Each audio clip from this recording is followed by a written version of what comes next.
ঢাকার ব্যস্ত শহরে রাতের শেষ বাসটার জন্য অপেক্ষা করছিল অনেক মানুষ। সবাই দুনিয়ার চিন্তায় ব্যস্ত, কিন্তু কেউ ভাবছিল না মৃত্যুও হয়তো খুব কাছে।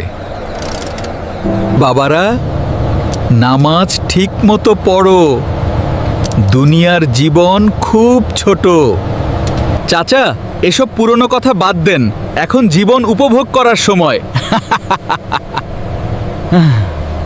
বাইরে তখন ঝড় আর বৃষ্টি বাড়ছিল, কিন্তু বাসটা দ্রুত চলতেই থাকে।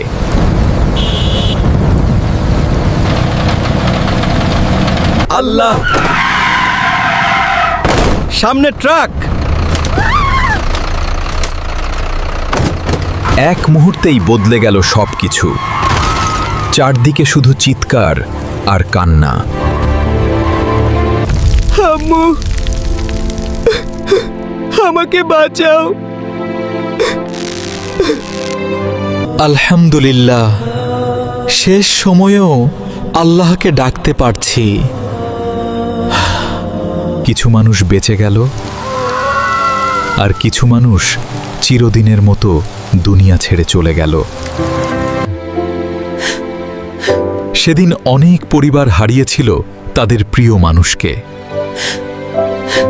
আল্লাহ, আমাকে মাফ করে দিন, আমি বদলে যেতে চাই। জীবন কত ছোট, কেউ জানে না শেষ বাসটা কখন আসবে। তাই মৃত্যুর আগে আল্লাহর পথে ফিরে আসুন।